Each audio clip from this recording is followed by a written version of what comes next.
Hi there, I'm Wei Wen, and today I'm gonna teach you about the advanced English writing strategies of ethos, pathos, and logos.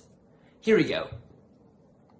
In this lesson, you will learn about, first, the concepts of ethos, pathos, and logos, and you will know how these strategies will elevate your English writing skills and also your persuasion skills. And then you'll learn how to apply these strategies to your English writing.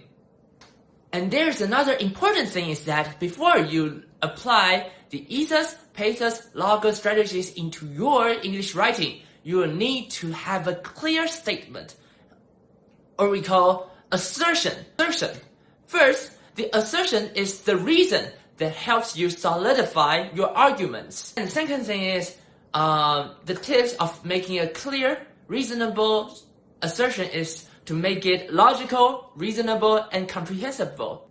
So, what are the good and bad assertions? Here, I have a good assertion here. It's like, hey, I need a MacBook because it has certain applications I need for the class. Oh, that's good, but look at the next one. This is a bad assertion because it says that, hey, I need a MacBook because everyone has it. If I don't, I will be a dumb-dumb in my class. That's not persuasive enough. It just tells your parents that you are just another material girl or boy that wants, capitalism to dominate you or something. Let's look at the ethos. So the word ethos derived from the ancient Greek, which means character. And it specifies who is the speaker and what is the characters. 它强调的是说话的人是谁以及他的人格特质是什么。For example, in this sentence, as an Olympic athlete, I recommend you to go on a diet. See, the speaker is an Olympic athlete, which means he may have some credibility in his speech because he's talking about like, oh, you should go on a diet because he is an athlete. Maybe he kind of knows something about like health issues or something. So it makes his statement more solidified. It makes his statement has credibility because of who the speaker is. Okay, so let's talk about pathos. Pathos emphasizes who are the listeners and how to emotionally arouse them. So you need to think about who are your target audiences when you apply these strategies. So look at the example. I know that going on a diet is tough. That's why you need our new product. You see, he mentions about I know. The writer shows the resonance, the sympathize toward the listener, and he shows great benefits to them. And this kind of strategy will help you make your argument more persuasive because it fits the listener's benefits. Great. The logos. Okay, so the logos only look at, is your statement logically correct?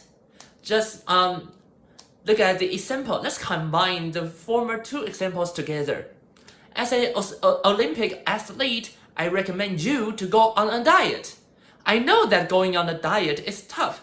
That's why you need our new product. See, these two sentences are correlated and it makes it logically comprehensible to the listeners. So it kind of establishes the logos in the statement. So remember, build your argument or build your supporting reasons with logic is very important.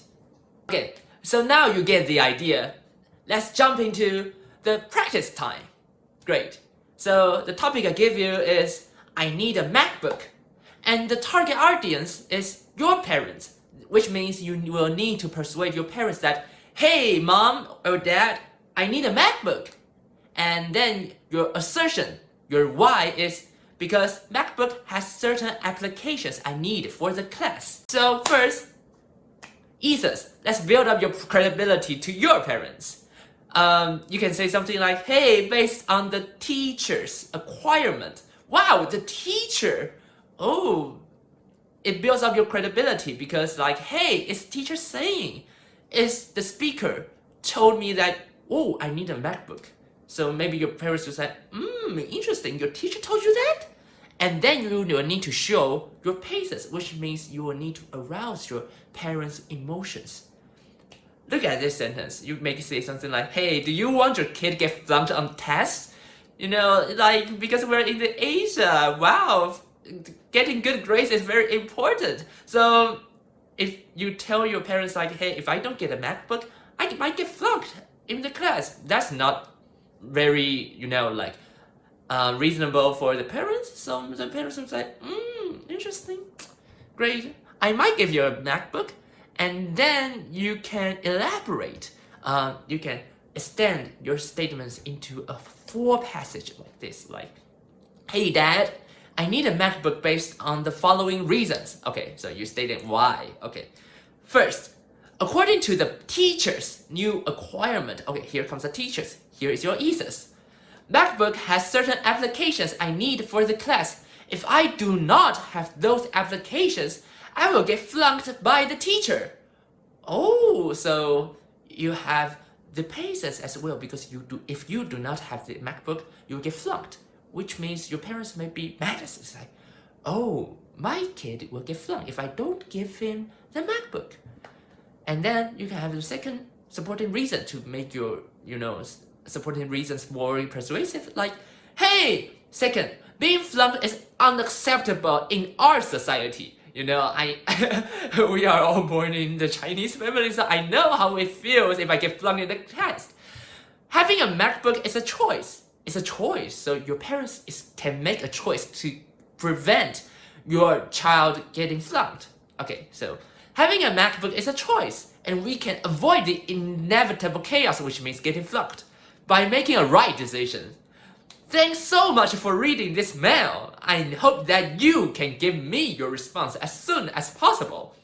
It makes sense because, the whole passage is kind of logically comprehensible to the parents. So, yeah, I think it's a pretty neat passage, but I'm still doubting about, maybe their family relationship is not that well because, hey, the kid need to write a formal email to communicate with his dad.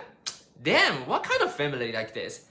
So, after the lesson, you have learned about how to treat ethos, pathos, and logos as a cheat sheet when you are writing a formal essay, which means, hey, I'm writing the essay, and you will have this kind of keep in mind, and then, I have to do the ethos, check. I have to do the pathos, check. And I have done the logos, check. Like that.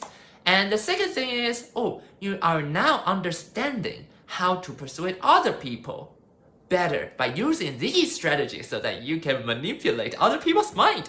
Interesting. Great. Okay, so thanks so much for participating in this lesson, and you have done a good job lah. Thanks so much, and we will see you next time. Bye.